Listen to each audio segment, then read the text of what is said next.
Hey, what's up? What's up? What's up? I hope you guys are having a blessed day, man. Welcome to Pure Frequency. If you haven't been here before, just go ahead and hit that little sub down there and hit the notification bell.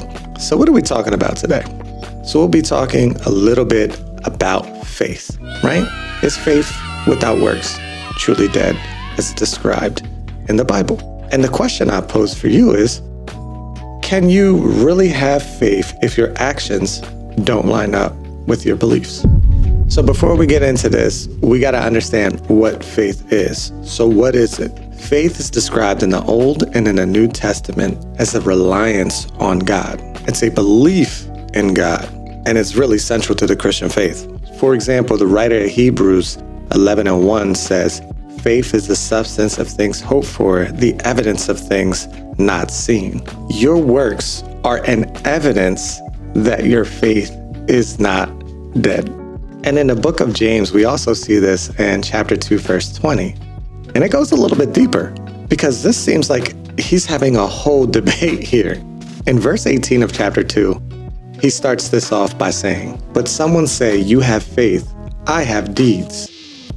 Show me your faith without deeds, and I will show you my faith by my deeds. You believe that there is one God. Good. Even the demons believe, and they tremble. Check this out in verse 20. You foolish person, do you want evidence that faith without deeds is useless? Was not our father Abraham considered righteous when he offered his son Isaac on the altar? You see that his faith and his actions were working together, and his faith was made complete by what he did. And the scripture was fulfilled that says, Abraham believed God, and it was accredited to him as righteousness. And he was called God's friend. You see, a person is considered righteous by what they do and not their faith alone. And he wraps it up in verse 26 by saying, as the body without the spirit is dead, so faith without deeds is dead. So what does this mean? Does this mean you have salvation by works? God forbid. No.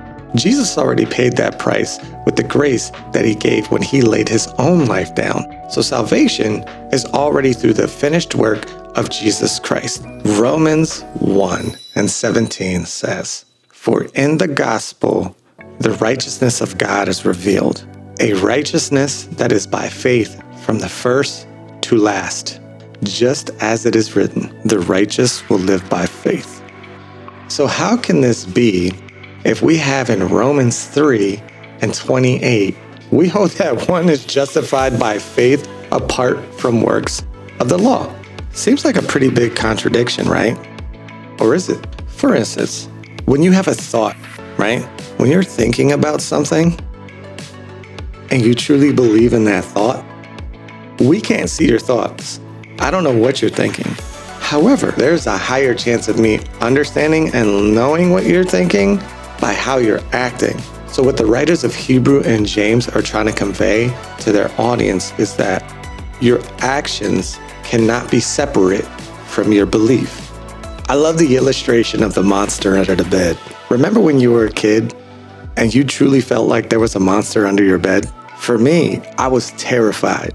Like, I was deathly afraid. You couldn't tell me to go down in the basement with the lights off because I wouldn't do it. Like, it's not happening, right? Or like when I was getting into bed, I would walk up to the bed and I would literally jump.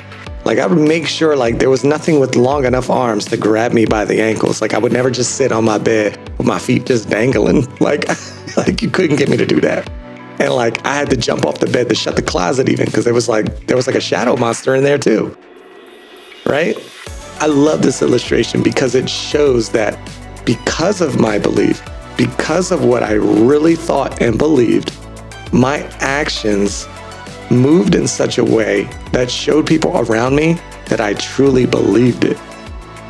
If I didn't believe that there was a monster under the bed, but just said, yeah, I believe there's a monster under the bed, but just walked to the bed, dangled my feet, and just really chilled there and had no kind of fear whatsoever, I really didn't believe it, right?